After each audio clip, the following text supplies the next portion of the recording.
What were you doing before you came to Christ? Mm. What was life like? What was happening? I got saved at 17. I was 17 when I gave my heart to Jesus, when I accepted salvation. I accepted Jesus, or acknowledged him as the Lord of my life, right? And life at that time, it wasn't really all that crazy. In my perspective, right? So I grew up in a pretty tough neighborhood in Staten Island, Mariners Harbor. Many people think of Staten Island as, there's no bad neighborhoods in Staten Island. Staten Island is That's the not North Shore of Staten Island is real. okay. Yeah, it's real. All right, a lot of pretty uppity neighborhoods, but where I grew up in, it wasn't like that. So, and before that, I lived in Brooklyn. Okay. Shout out to BK. Ooh. And yeah. So at the time, what was life like? Life was like, or what it looked like for me, basketball, girls, Gotcha. and marijuana. Okay. Um, and if it had to do with any of those three things, I was there. Mm-hmm. Sounds about right. Partying. Yeah. Yeah. Yeah. So, yeah, at that specific moment, that was what life was like.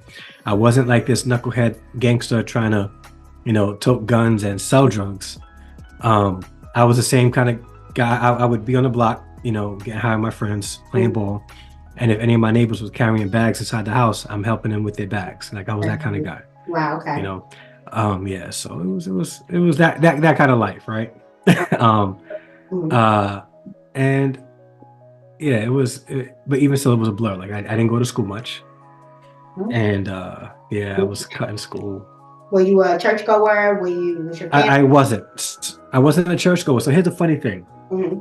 my grandmother was a Christian, and I would go to church on occasion with my godmother's family in Brooklyn. And I always had the desire to get to know God. There was a season in my life where I was attending church by myself, a Catholic church, because I always knew that there was a God, Wow. and I always wanted that connection with God. And when I was younger, I desired that connection. So I was going to church by myself. Before school, I would go to the local Catholic church, pray for about half an hour, and then get on the bus and go to school. Wow. It was like that. I was waking up in the morning on Sundays, going to Catholic mass by myself. No one's coming with me. That was teenage? My preteen. Preteen. Wow. Yeah, preteen. When I was allowed to leave the house by myself and go places, I was doing that. Mm-hmm. But things changed when I turned about 14. Okay. So I was in a relationship, or what we call relationships, at 14. Mm-hmm. It was a nice relationship, very friendly with the family. Prior to that, I was anti-drugs, anti-cutting school, anti all that stuff. I was like, some of my friends, I just go to school, all that stuff. Mm-hmm. And when I was 12, I had called this 14-year-old my girlfriend. She called me her boyfriend, whatever. And I had lost my virginity at 12. And it wasn't anything spectacular. At the time, all the boys in my age group saying that they were doing it, none of them was doing it. Because how they described it, I was like, yeah, y'all don't know what y'all talking about, right? And it wasn't like fireworks and all that stuff for a 12-year-old boy to have it. It wasn't. And then I remember after that, I wasn't a Christian. This wasn't like something I made because of my faith. I said, you know what? I don't need to do this. I was concerned about having a baby. I said, no, I don't have to. So I'm in a relationship with this girl, and she would always ask me if we can do it, and I would always say no. Wow. I was the one saying no, not because of my faith, just because we didn't have to. We didn't need to do it. Yeah. Right. Yeah, it was like, and she was always asking me, and I was always saying no. Again, I got really close with her family. I was calling her mother mom, right? Mm-hmm. One day, I get a phone call from her mom. Andre, did you and my daughter have sex? I said, no, we never had sex. And she was like, boy, don't lie to me.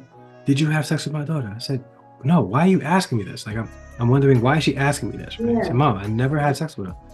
Like, no, why are you asking me this? She said, Andre, are you sure? I said, I'm sure. I've never had sex with I'm about to call her name out. I never had sex with her. Right. And then I asked, why are you asking me this? She said, I'll let her tell you.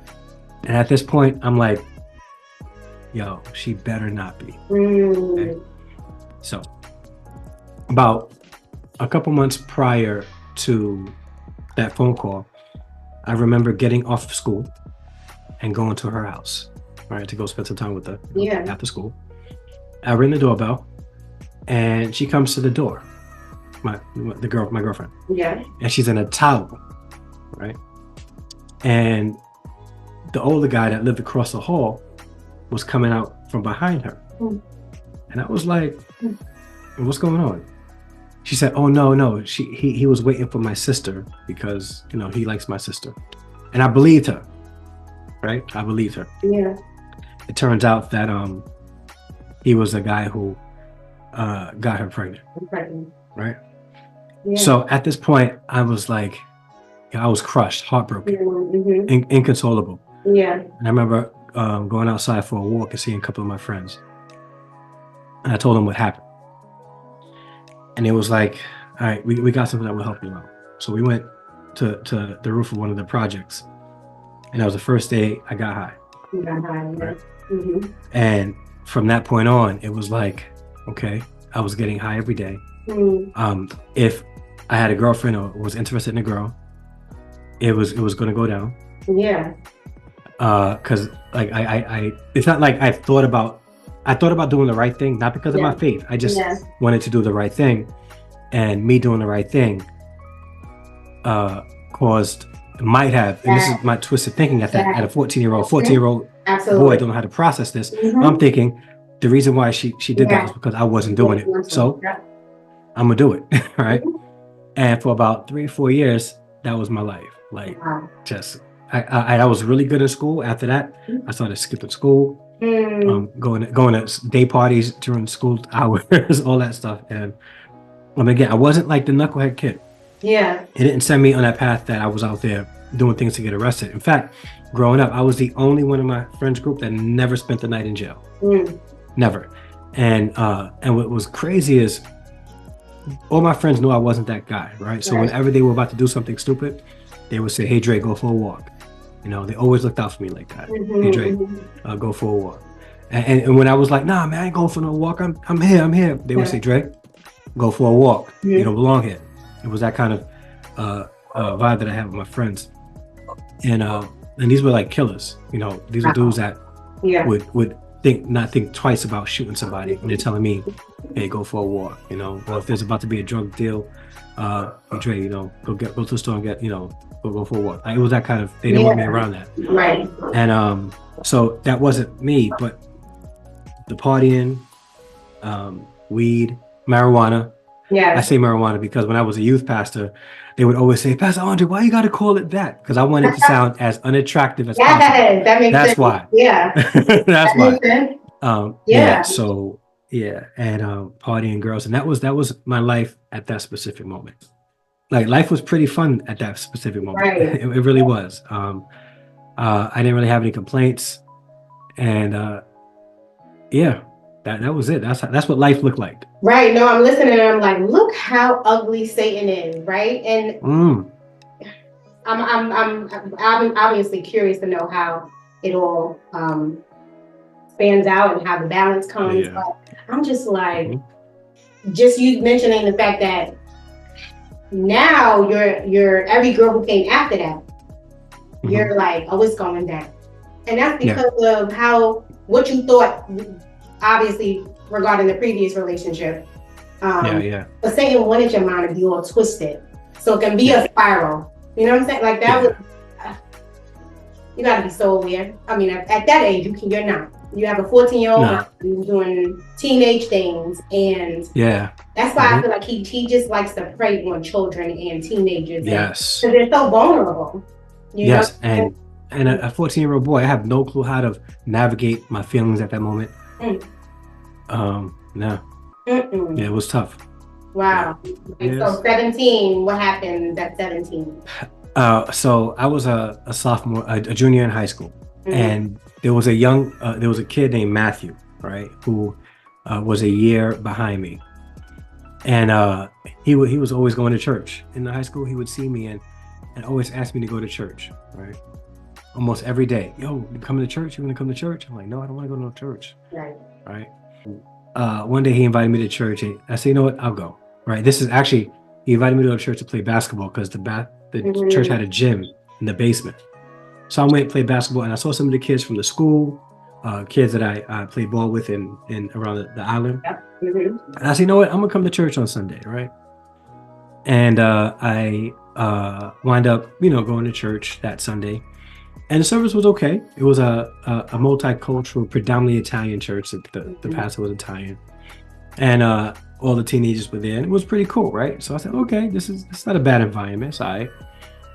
And then at the end of the service, this lady starts to pray really loud and screaming, right? And everybody put their head down at that moment. So I'm looking around, I'm like, you know what? Let me put my head down too, because I don't want to be the only one looking around. So I'm looking head down, and all of a sudden she starts speaking in this crazy language. I'm like, yo, what is going on here? And I said to myself at that moment, I am never coming back to this church again, right? Never. And then, so for months after that, he was hounding me. Yo, Dre, come back to church, come back. I said, no, I don't want to go to church, right? And he said, yo, we got this youth retreat. I said, what happens at a youth retreat? He said, no, we go there, we pray, we worship, I said, I am not going on a weekend retreat to hear somebody preach and to pray, and no, I'm good. Right. And then he said the magic phrase, there's going to be a basketball tournament. I was like, oh, word? Right. I said, all right, I'm going. He told me how much. I said, Mom, can I get $125 to go to this retreat? She said, yeah. She gave me $125. I went to the retreat. Okay. Yeah. Literally, we left that Friday. That Thursday night, I'm hanging out with my friends. We doing what we do. Mm-hmm. And don't judge me. At the time, I was 17, and it's probably, I was dealing with a lady who was a little bit older than I am. Yeah, right. Right. She was older. She had a own apartment and stuff. Mm-hmm. All right. Yeah. So it was I was on that energy, right? Yeah. And it was just at that time, it was just fun. It was like novelty. Wow, this beautiful older woman is interested in me. Yeah, I was. So I hung out with her that night before. Yeah. Hung out with my boys. And then I woke up in the morning, went to the church, and we got in the bus heading to the retreat. And I go there for the first night. They had a service, and I'm sitting it was in a college campus, and I was staying in a dorm room. The youth pastor knocking on everybody's door. All right, let's go. It's time to go. I said, no, I'm gonna hang back. He said, no, you have to go. I said, I'm not really feeling it. I don't really want to go. Youth pastor came in the room. Everybody's going. Let's go. Yeah. Like, who this dude think he is? Right. He was a white guy with glasses, a cowboy hat, all that stuff. Uh-huh. Pastor Larry, he's my guy. I love him till this day. Wow. And I went, right? A guy named Danny Chambers was speaking.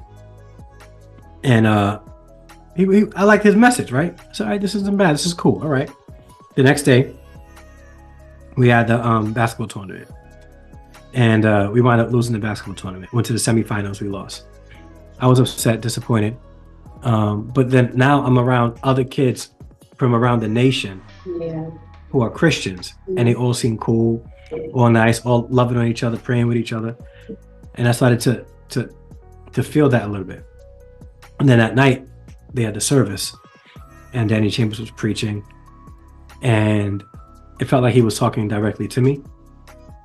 And I said, Lord, if you are real, Jesus, if you are real, I will serve you. Right? I will serve you. And that night, I remember he was also a musician, so he was throwing out tapes into the audience. Right. And I remember him throwing one tape out, and I jumped up with my eyes closed, and it landed right in my hand. Wow. And I went back. Everybody had Walkmans back in those days. Yeah. So I went back, listened to the music, and I went to sleep, listened to his music. And the next night, I committed my life to him. Yeah. And since then, it was all about Jesus. I went home. Mm-hmm. I threw all my tapes out, all my CDs, I threw all my music, every single song.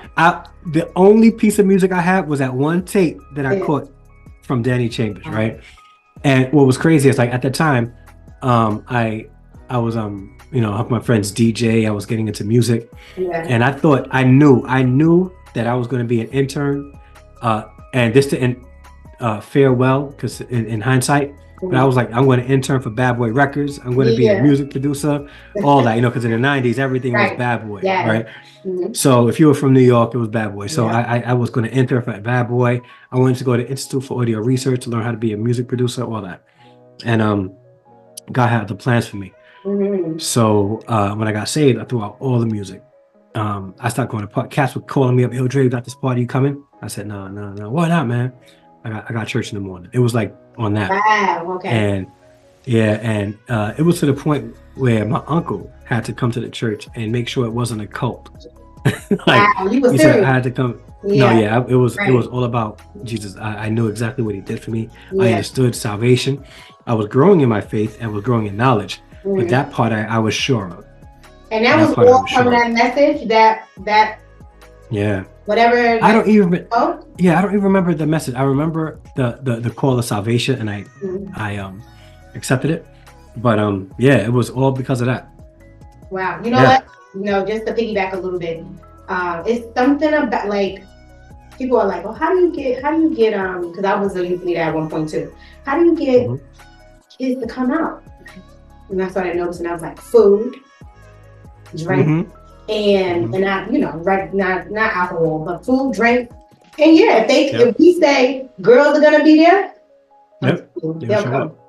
They will Yep. show up, and it's like, yeah, if that's what's gonna get you here, if girls are gonna get you here, if that's Listen. what's gonna get you here, come, because Yeah. plan. We don't got to tell you that plan, but there's another plan. Yeah, but there's a Right. plan. Yeah, and they had pretty girls at the at church too. Yeah. Right. But for me, like it was like I didn't want to deal with any of them Yeah. when I first visited the church, Mhm. because I don't know, I had a respect for them even at that point. Like I know that these are church girls. I'm not trying to go in there corrupting anybody. When I became a Christian, right?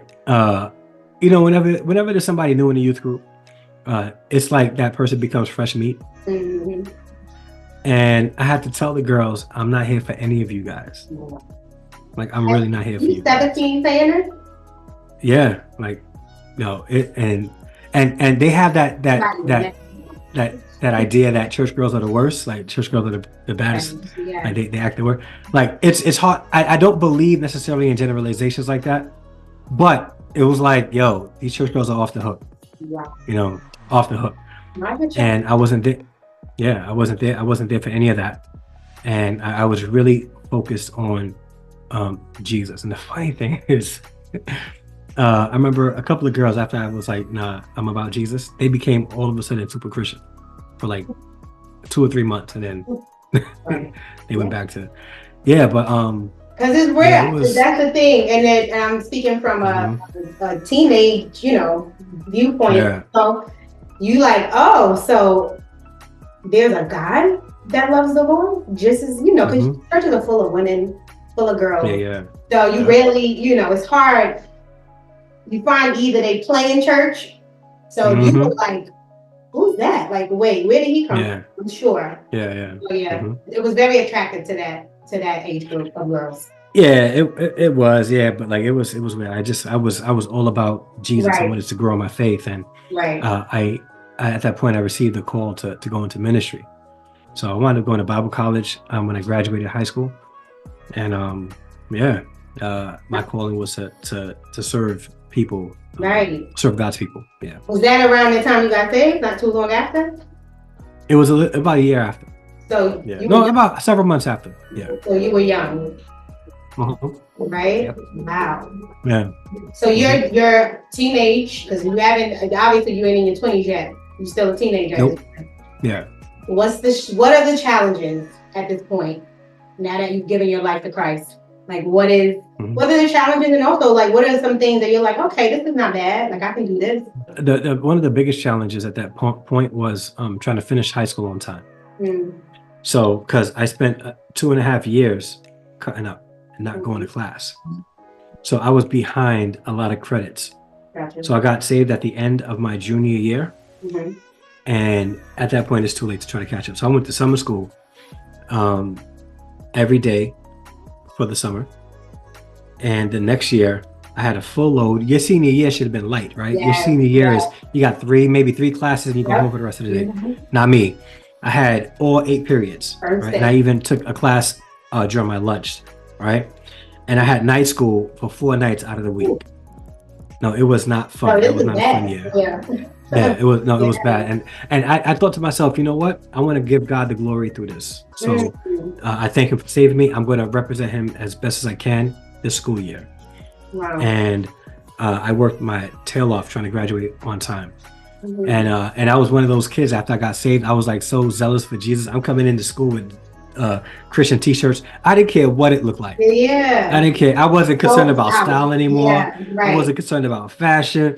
I Wow. was like, it's all about Jesus. I'm coming in with t-shirts about Jesus. I remember one of my mentors who was a Jewish, Mr. Ostrega, great teacher, great teacher.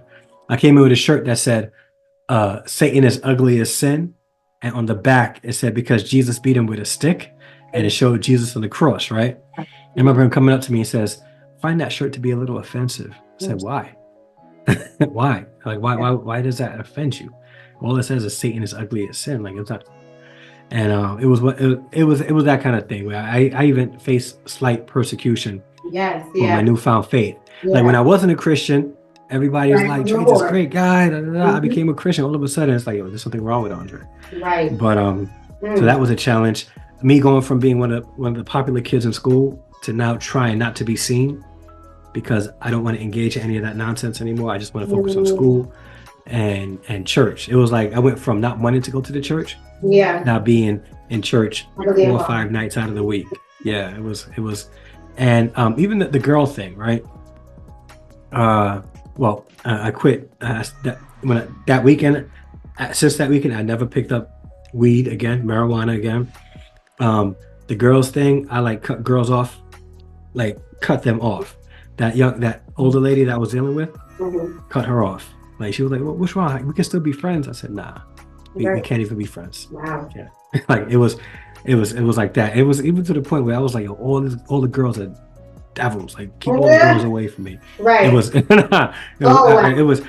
I was so zealous that it wasn't really a healthy thing. But No, I was on that kind of energy. No, I hear you. Like it seemed like you were very sold out and self-aware Mhm. of what had taken place in your life. You weren't ashamed. Yeah, I did. I had a very, Yeah. I don't know if I was ashamed, but it was slow steps to realizing like, no, this is actually a very good relationship you're in right now with the Lord. Everybody has their own way of feeling and how they receive and how they present themselves after they give their lives to Christ. Yeah, And you go through different emotions, and you figure yourself out, and God becomes real sometimes immediately to you, and then sometimes it's a slow progress. So how is life like now that you are, I guess, a little bit older? One thing I know and I've learned is that becoming a Christian doesn't make everything easy. It makes it manageable. And if you have the right perspective, you start seeing challenges not necessarily as an attack, but as an opportunity for growth and learning, right? So after I got saved, a while after that, I started to date this young lady, who wasn't in the church. And when we started to date, started to see each other, I started to gain interest in her, and found out that she was with a child. And it wasn't mine, because Dre wasn't doing none of that. Dre wasn't doing none of that. Right. But she didn't know she was. And in fact, I was the one who told her. I said, I think you might, because I remember giving her a hug goodbye, and I was like, your stomach feels really tight. Wow. And I said, are you pregnant? She said, no. I said, I think you should get tested. So we took her to get tested and wound up being pregnant and stuff. So I had a decision to make. Like, do I just cut this relationship off, or do I see it through? And I chose to see it through. And and as a result of that, my oldest son, who she was pregnant with while we were dating, is married himself and has blessed me with 2.5 grandchildren, because he has one on the way. So, and my babies, like he was my son. I raised him like he was my own son, because he is my son. But I was at the time 18 going on 19 and entering into Bible college, and wound up going away from Bible college, and I didn't want to be away from her and him. So we made the decision to get married mid-semester, and she wound up moving to the campus with me. And at that point, we started developing a life together and a family. But we were young, and my apologies, we were young, and there's I was just talking with my bonus father today about this, right?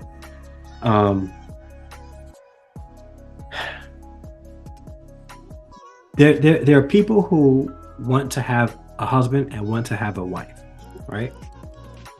And when that's your focus, like you want a husband or you want a wife, the perspective is a little bit twisted. I can argue that you might not be ready to be married if you just clearly want a husband or you clearly want a wife. But if you go into a relationship or a marriage saying, I want to be this person's husband, or I want to be this person's wife, then you have a pretty decent foundation of what it means to be that. So if you're committed to being a good husband, then your wife will hopefully follow suit. And if you're committed to be a good wife, then your husband will follow suit. It's not about you getting married because you want a husband or you want a wife. And I think I wanted to be a husband to her and a father to him. I don't think that at that moment she wanted to be a wife. She could be thinking, here I am, I got this baby, and this nice guy still wants to be involved with me. So what else am I going to do? And it could have been that. I never had that conversation, but at times I get that feeling. We spent 10 years together, highs and lows. At the time, I became a youth pastor, full-time, working at a church in Rochester, and then eventually moving back to Staten Island and working at a church in Staten Island as a full-time youth pastor. And it was one of those things where I'm a young man in full-time ministry, not a lot of guidance, not a lot of men to coach me on what it means to be a husband. And what's crazy is when you live in New York City, right? Even in ministry, it's this productivity mindset. You got to always be doing, even in ministry. So they required me to be in the church. I was off on Mondays, but every other Monday I had to go in for leaders meeting. But Tuesday, Wednesday, Thursday, Friday, I was in the office from 9 to 5. Tuesday, we had prayer in the evening. Wednesday, we had Bible study in the evening. Thursday, we had worship practice in the evening. And Friday, we had youth every Friday in the evening. On Saturdays, wasn't an off day. If there was an event at the church, I had to be there. And Sundays, we had 3 services. Wow. Right, including Sunday school. So a lot of my time was spent just doing, and trying to be productive in the church. And as a result, it caused a strain in the marriage. And although they were always at the church with me, and I was picking up my kids from school, taking them to school. It wasn't like I was an absent father, but a lot of our time was just spent there, and we didn't spend a lot of good quality time outside of the church. And it took a toll on the relationship, on the marriage. And I get that. And when it got to the point where I sat down with the senior pastor and I said, listen, my marriage is on the rocks.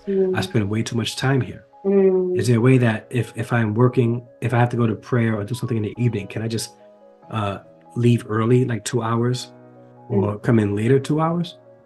But they weren't really going for that. You know what? They weren't really going for that. The thing is, believe me, I understand to a certain extent totally. And it needs to be, my dad is a pastor. He's old, but I understand. I see how, and with young preachers I know now, that literally is their whole entire life,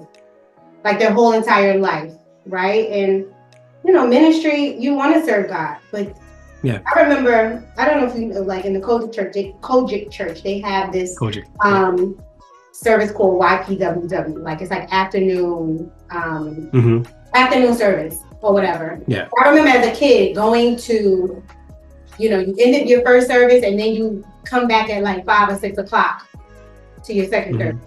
And I just remember Pastor one day was like, but we cut that off. And these are my paraphrasing. He was like, because at that point, he was like, we need to spend more time with family. So he made, of course we had the service throughout the week, but I remember one of his reasons being that just go home and just spend time with your family. And obviously he had went through, which I know more, but he had went through something similar. To you, that mindset of like just giving everything to the ministry and in a sense, certain things were neglected at the same time. Like God's not going to honor a man who sacrifices his family for that. And Paul told Timothy exactly what a pastor should do. Like he should have his home in order, and part of that is having relationships with the wife. When it says make sure that the children are subjected to him, that term is a little strong, but that can't happen unless he has a relationship with his children and be present in the home. So it was a tough time in my life at that time, and it was to the point then 10 years after we got married, my ex-wife left, and it was tough because I was left wondering like what's next. And it was a tough time in my life. I'm gonna pause there, and I just want you to kind of like, I mean, we talked about it, but what advice would you give someone with a family or someone who's in ministry and might be young and everything is like, let me take that assignment. What advice would you give them? I would say don't.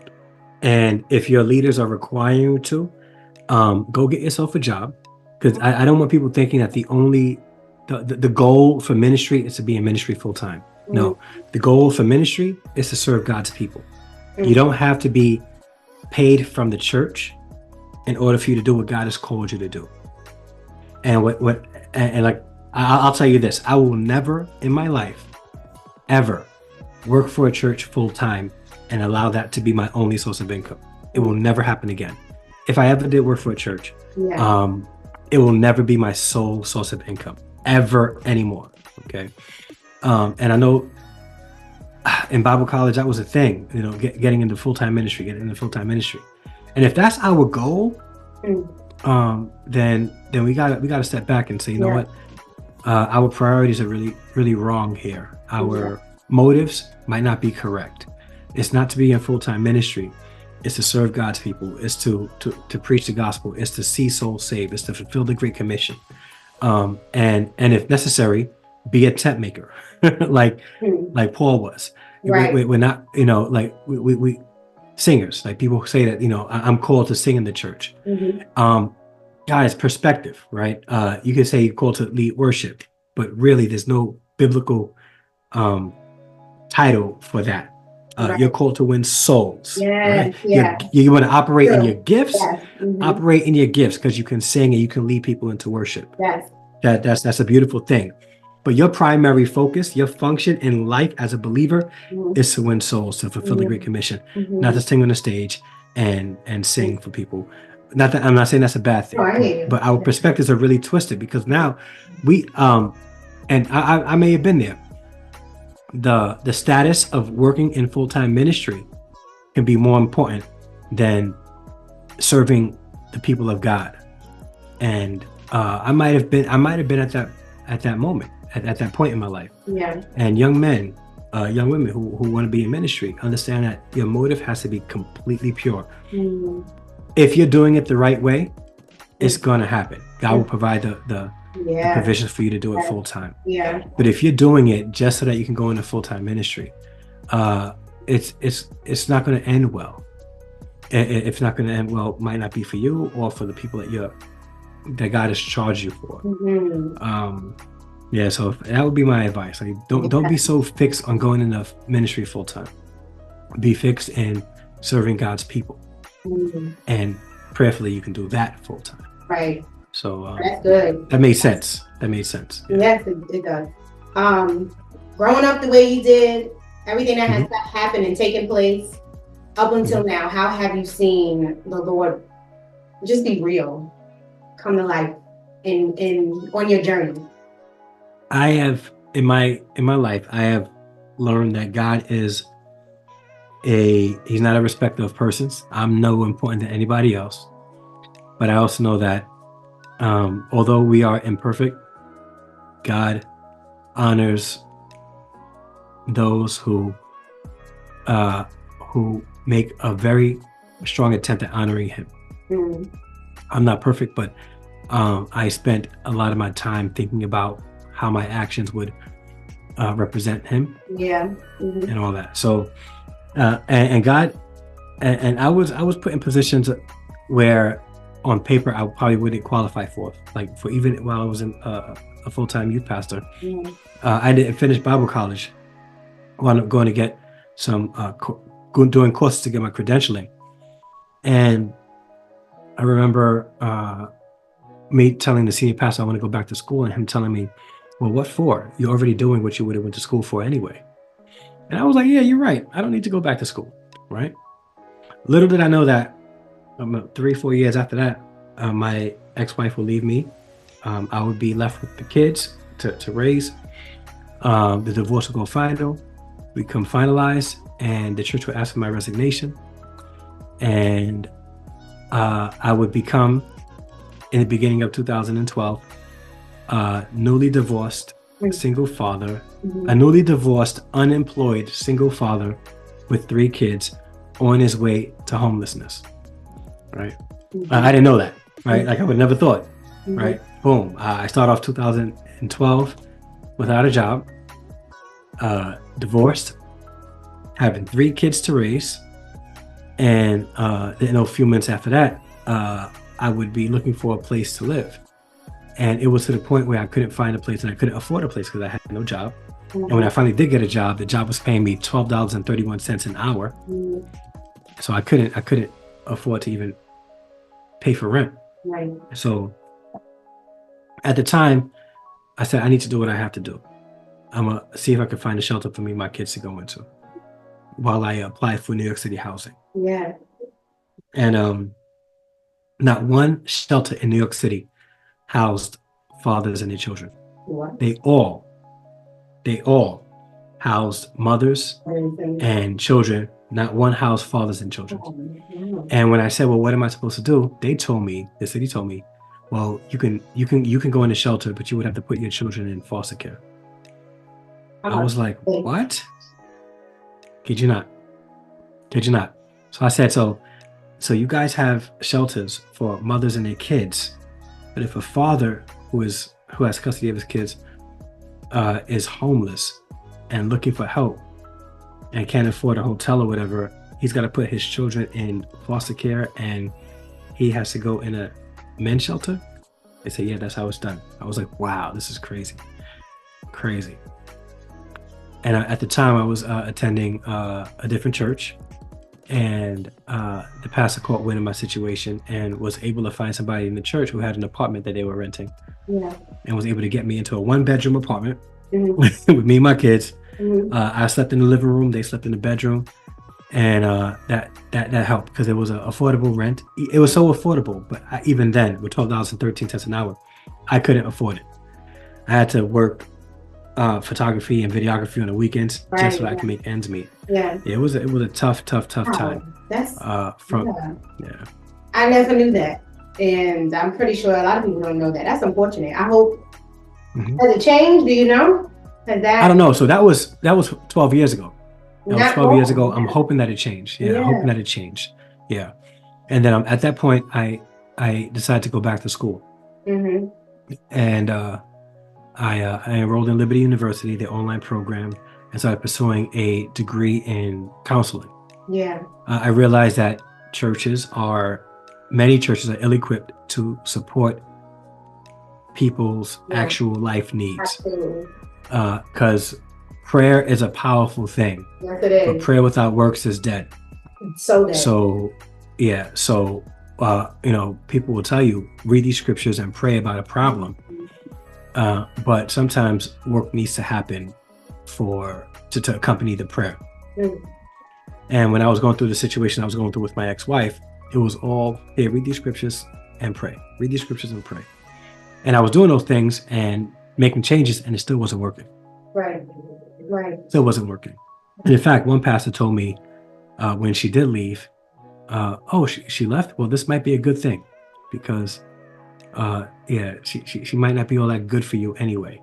And as a man who is focused on being a good husband, a godly father, that's not advice that you really want to hear from a pastor, right?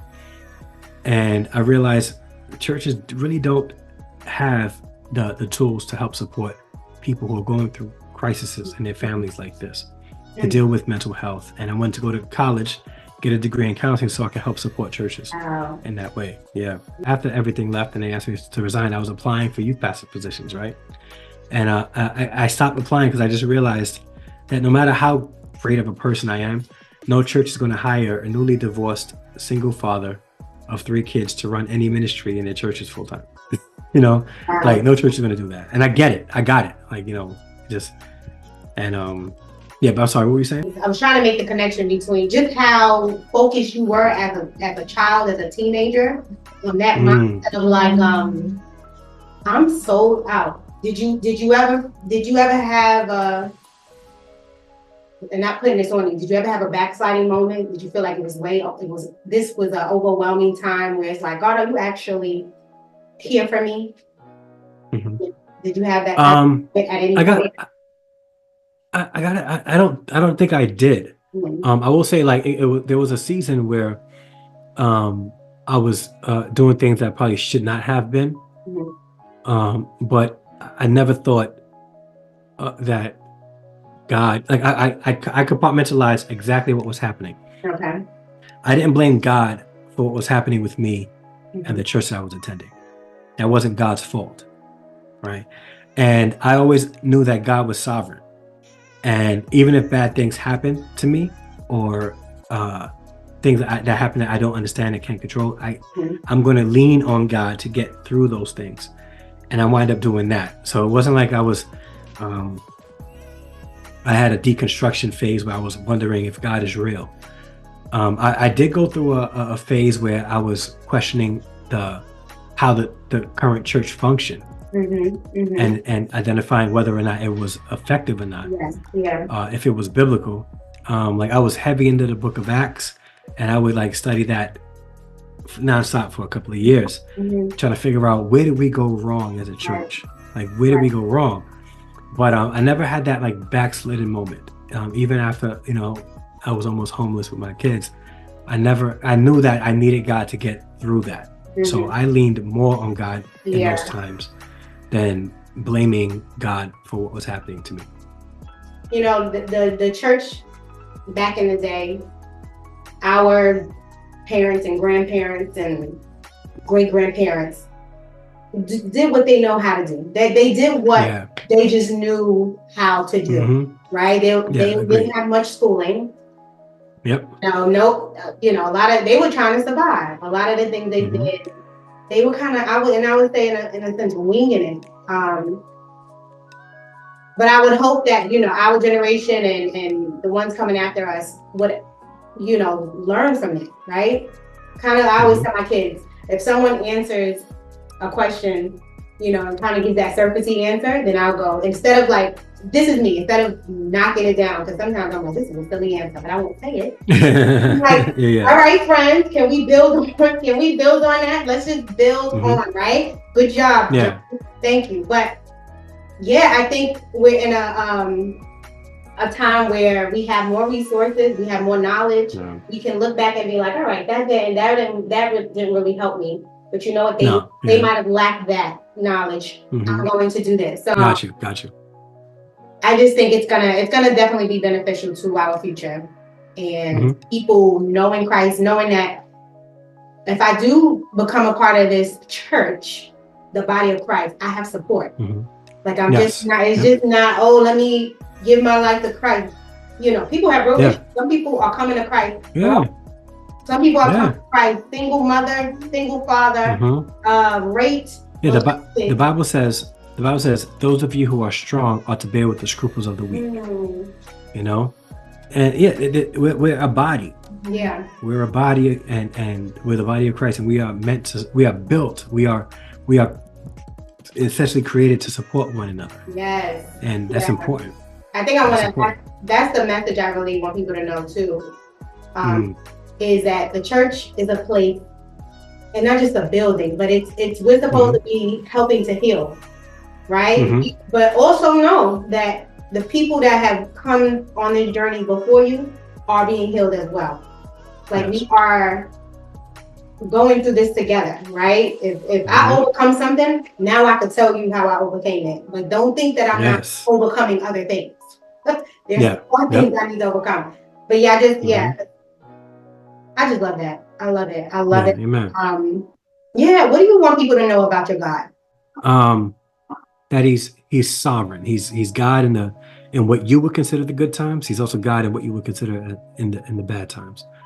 And really understand, first off, salvation. Now, confess with your mouth that Jesus is Lord. Believe in your heart he was raised from the dead. Yeah. Right? Make him.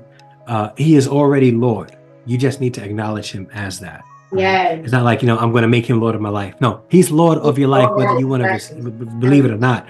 You just submitting to him as Lord is what's necessary, right? Yes. So, and once you do that, understand that life will life regardless. Okay, there are certain things that God created and systems that are in place that's established, and it's one of those things that will be beneficial for those who are believers and are non-believers. The Bible says it rains on the just and the unjust. And with that understanding, I know that not everything is going to go in my favor all the time. And if it doesn't go in my favor all the time, maybe it's because my motives are selfish and God knows best. And one of the things that I think many of us struggle with, including me, is understanding that God is God. He's not a genie. He doesn't exist to give us what we want.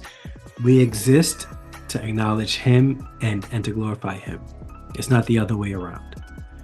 And I think if believers have that kind of mindset, when they go through things, they will be able to function in life as a believer, giving God the glory when they consider good things happening to them and when they don't believe good things are happening to them.